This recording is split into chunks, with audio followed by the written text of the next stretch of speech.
अस्सलाम वालेकुम जी, मैं हूं आर्यली। आप देख रहे हैं मेरा चैनल। तीफी बट की बलाज टीपू फैमिली को धमकियां, प्लांटेड इंटरव्यू आखिर किसके कहने पे दिया, किसने कहा था कि तुम इंटरव्यू दो और एक अच्छा इमेज पोर्ट्रे किया जाएगा तुम्हारा। हम धमकियों से नहीं डरते। बलाज की वालिदा ने तीफी बट को क्या जवाब दिया, आज की वीडियो में इस पर बात करेंगे। कत्ल के बाद तीफी बट टैक्सी के जरिए फरार हुआ, सीसीटीवी भी मौजूद है।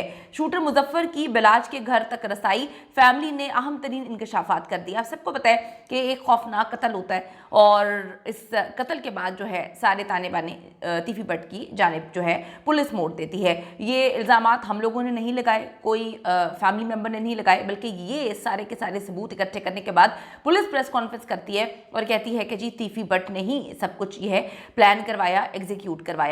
फिर जी हम देखते हैं कि नेशनल टेलीविजन पे बैठ के तीफी बट एक प्लांटेड इंटरव्यू देता है। बड़ी अजीब सी बात है। और वो जो नेशनल टेलीविजन है वो किसी और का नहीं, आप सबको पता है कि किसका है और किसकी रसाई वहाँ तक है, क्यों रसाई जो है वो उसको दी गई, क्यों उसका पॉइंट ऑफ व्यू जो है वो नेशनल टेलीविजन पर रखा गया। बहुत अजीब सी बात है कि नेशनल टेलीविजन पर तो अमीर बलाज टीपू की फैमिली को बिठाना चाहिए था, उनका रद्द अमल जो है लेना चाहिए था, उनसे बात करनी चाहिए थी। विक्टिम की फैमिली को मुकम्मल तौर पर निगलेक्ट करके आप देखिए मोहसिन नकवी साहब के चैनल पर जो है वो बिठा दिया जाता है एक ऐसे बंदे को जो कि रूपोश है, एक ऐसा बंदा जो पुलिस को मतलूब है, एक ऐसा मुल्जिम जो पुलिस की पहुंच से दूर है, लेकिन मोहसिन नकवी साहब के चैनल की पहुंच में है। और एक प्लांटेड डमी एंकर बिठाकर जो है वो इंटरव्यू कंडक्ट करवाया जाता है, जिस पर काफ़ी ज़्यादा लोग जो हैं वो परेशान होते हैं और लोगों को चीज़ें समझ आ रही होती हैं कि क्या मामला हैं। तीफी बट के प्लांटेड इंटरव्यू के बाद अमीर बलाज की फैमिली भी अब खुलकर सामने आ चुकी है। बलाज टीपू को कत्ल हुए हुए 1 महीना गुजर चुका है, लेकिन अगर हम बात करें मरकजी मुल्जिम को पकड़ा ही नहीं जा सका और जो बाकी मुल्जिमान को पकड़ा है उनको सहूलतकारी उन पर दफा जो है लगाने की कोशिश की जा रही है और सहूलतकारी में बड़ी आराम से जो है वो बेल मिल जाती है। अभी तक जी उसकी करीबी फैमिली की जानिब से किसी ने सामने आकर बात नहीं की है। बलाज टीपू की फैमिली खामोश बैठकर जो है पुलिस पर यकीन करके बैठी हुई है कि जी पुलिस जो है वो उनको गिरफ्तार करेगी, जितने भी मुल्जिमान हैं, और फिर अदालतों को जो है सौंपेगी ये सारा केस अच्छा सा बेहतरीन सा चालान बना के। दोस्तों और जो अजीज़ हैं उनके ज़रिए पैगाम भिजवाए गए, लेकिन केस के जो मुद्दई हैं अमीर मौसम समेत फैमिली मीडिया से मुकम्मल तौर पर गायब रही। लेकिन अचानक से एक नेशनल टेलीविजन पर हम देखते हैं कि नामजद कातिल तीफी बट का इंटरव्यू चलता है, यानी कि सब लोग दंग रह जाते हैं कि इस तक रसाई जब पुलिस की नहीं है तो फिर मीडिया के किन लोगों की रसाई, कौन मीडिया के सहाफ़ी हैं या लोग हैं जो इनके साथ राब्ते में हैं। और तीफी बट का प्लांटेड इंटरव्यू की अगर हम टाइमिंग की बात करें तो बड़ी इंपॉर्टेंट टाइमिंग है, इसीलिए टीपू फैमिली को भी अब सामने आना पड़ा है। दूसरी तरफ तीफी बट ने ना सिर्फ बलाज फैमिली को डराया धमकाया बल्कि पुलिस को भी धमकियां दी हैं। कितनी अजीब सी बात है। तीफी बट ने साफ साफ कहा कि जितने मर्जी कैमरे निकाल लो। तीफी बट का इशारा सेफ सिटी कैमरास की जानिब है।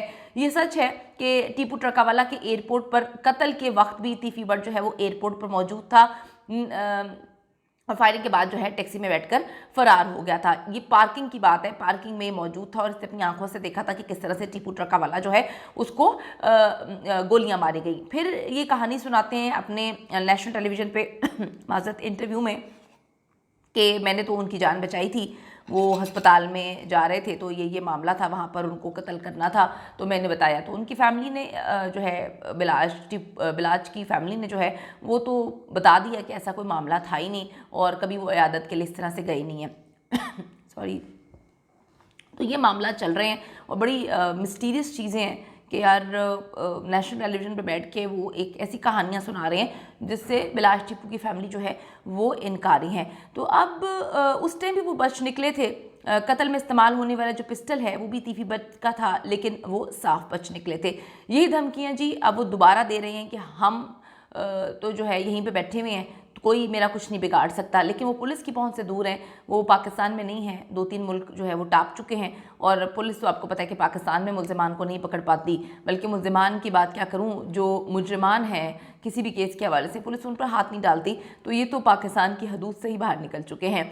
टीपू की बार तो जो है तुम्हारी हिम्मत ही नहीं हुई थी मुझ पर हाथ डालने की, अब कैसे तुम लोग मेरे घरों पर रेड कर रहे हो। बड़े अलग तरीके से उन्होंने जो है धमकियां देने की कोशिश की हैं। टीपू ट्रकावाला की बार भी शूटर्स ने तीफी भट्ट की प्लानिंग और साजिश जो है सबके सामने रखी थी कि जो कत्ल है वो तीफी भट्ट नहीं करवाया है, लेकिन अदालत में सब मुकर गए। अब देखें, पैसा है उससे मुकर जाते हैं इस मुल्क में, या फिर जो है इतना खौफ होता है लोगों का कि उससे मुकर जाते हैं, और पुलिस भी कहीं ना कहीं इन लोगों के साथ मिली होती है। अब भी तीफी भट्ट को यही उम्मीद है कि मैं तो सबको ख़रीद लूँगा, सब लोग बिक जाएंगे, और आज तक हमें ये मालूम नहीं हो सका कि सीआईए के अंदर जो है जो पुलिस ने ये बात बोली थी कि बहुत सारे पुलिस के बड़े अफसरान मौजूद हैं इस सारे के सारे एग्जीक्यूशन में, इस सारे कत्ल में, वो बेचारे नाम ही नहीं सामने लेकर आ सके, और उनको जो है कहा जाता है कि चेंज कर दिया जाता है, उनका तबादला करवा दिया जाता है। और उसमें भी कहा जाता है कि कहीं ना कहीं मोहसिन नकवी साहब को कोई कंप्लेन करता है कि जी ये जो टीम है इसमें से कुछ लोग जो हैं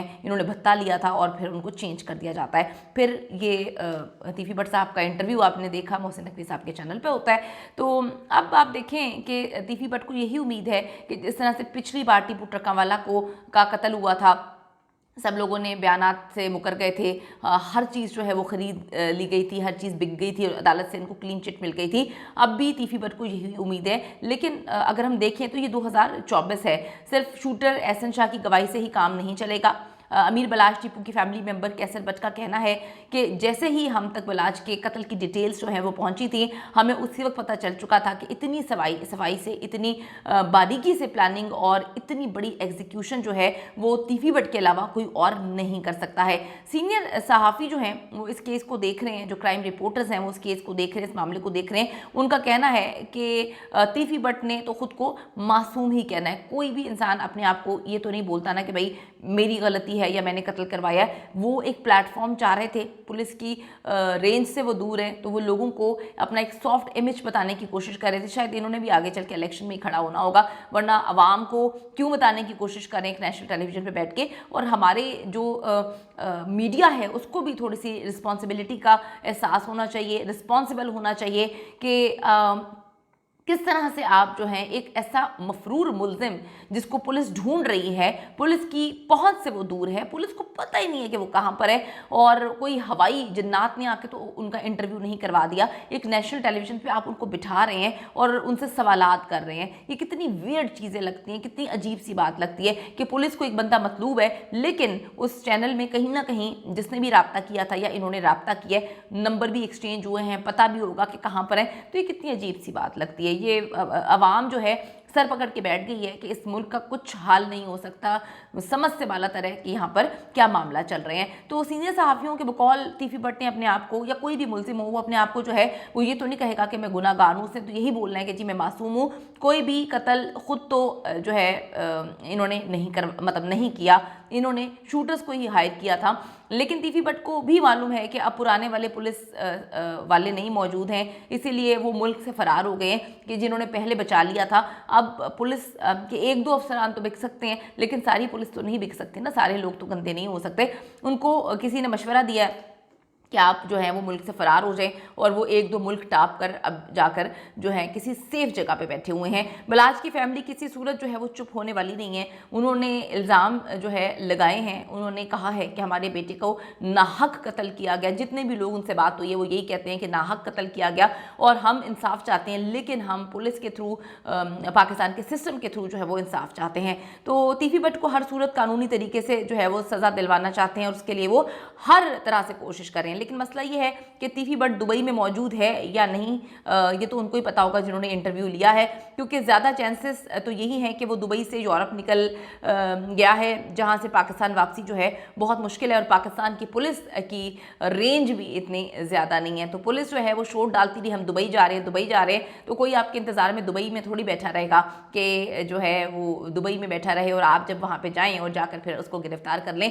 प्लेट में रख के तो आज तक कुछ भी नहीं मिला, लेकिन शायद हमारी पुलिस को जो है राब्ता करना चाहिए मुख्तलिफ चैनल से, जो चैनल्स मुल्जिमान को बिठाते हैं, उनका इंटरव्यू लेते हैं, उनका पॉइंट ऑफ व्यू जो है दुनिया के सामने रखते हैं। तो पुलिस को चाहिए कि इन चैनल के लोगों से जो है राब्ता करें और पूछ लें, शायद इनको ज़्यादा पता होता है जो इंटरव्यू कंडक्ट करते हैं कि कहाँ पर मुल्जिमान मौजूद है। बड़े अफसोस का मकाम है ये कत्ल हुआ और पंजाब गवर्नमेंट इस वक्त जो है जिसके लिए टेस्ट केस होना चाहिए, मरीम नवाज साहिबा के लिए टेस्ट केस होना चाहिए, उनसे जो है हम इल्तिजा ही कर सकते हैं कि इस केस को, जिस तरह से आप बाकी जगहों पे जा रही हैं, आप अमीर बलाच के घर भी जाएं और जाकर जो है देखें कि इस कत्ल में आप लोग क्या कर सकते हैं, पंजाब पुलिस क्या कर रही है, जो चीज़ें नज़र आ रही हैं वो तो बहुत ही अफसोसनाक हैं।